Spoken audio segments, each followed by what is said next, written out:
Candidates are campaigning across the state as we head into the final month before the special Senate election here in Massachusetts. WBZ political analyst Jon Keller takes a look at that race in today's Keller at Large.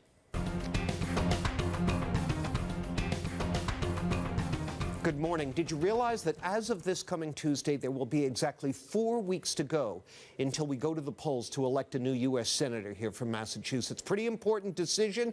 And here to help talk about the race and about some of the other week's big political news is the outstanding political editor of Boston.com, Jim O'Sullivan. Jim, welcome. Thanks, John. Great to see you. Good to see you, too. There have now been multiple polls in the Senate race between Ed Markey, the Democratic nominee, and Republican Gabriel Gomez. Right. And only one of them, by the well-respected Suffolk polling shop, shows Markey with a double-digit lead. Right. Why?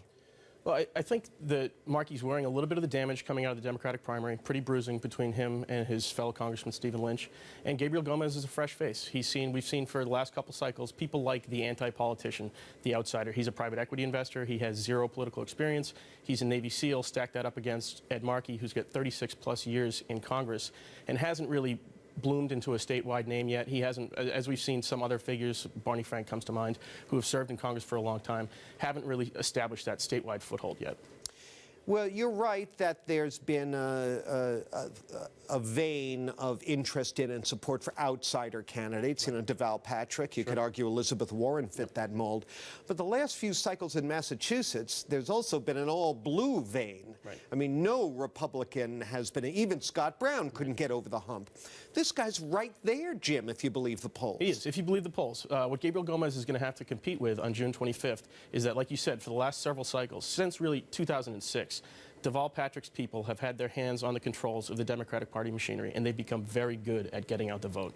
You saw that with Elizabeth Warren and Scott Brown. You saw it with the governor in 2010 against Charlie Baker. They know how to get out the vote, and Republicans don't have that infrastructure here in Massachusetts. Well, let's talk a little bit about this Markey Gomez campaign. Right after the primary in April, the Democrats rolled out a very familiar line of attack that Gomez would just be one more vote in lockstep with a congressional GOP leadership that's wildly unpopular here. Over the last 10 days or so, it seems now they've shifted more to character attacks. Gomez is somehow an untrustworthy, tax break grabbing rich guy.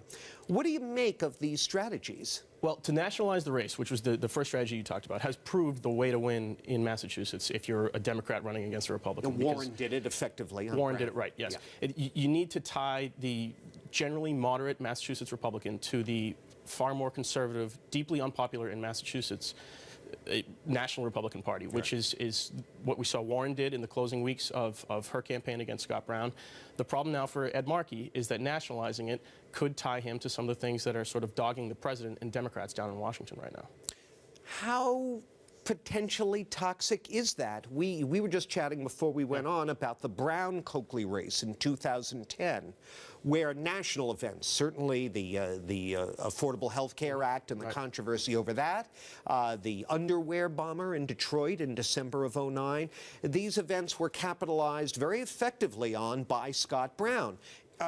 Does what's going on in Washington present a similar opportunity for Gomez? It could, and it's still early. We're still really only 1 week into this IRS thing, and we're dealing with the DOJ and Associated Press issue and the Benghazi issue. It could. We'll see how it goes. We'll see how the hearings go and the investigations go. Gabriel Gomez really needed two things to happen coming out of the primary. He needed national Democrats down in Washington to screw up so royally that Ed Markey could be tied to that. And we've seen sort of the initial stages of what could bloom into that. And he needs Ed Markey to make a few mistakes. We haven't seen Markey made the kind of mistakes that Gomez is going to need. But like you said, there's still 4 weeks to go. All right, take a break, and we'll take a brief break. And when we continue, more on the U.S. Senate race and the other big political news of the week, so stay with us.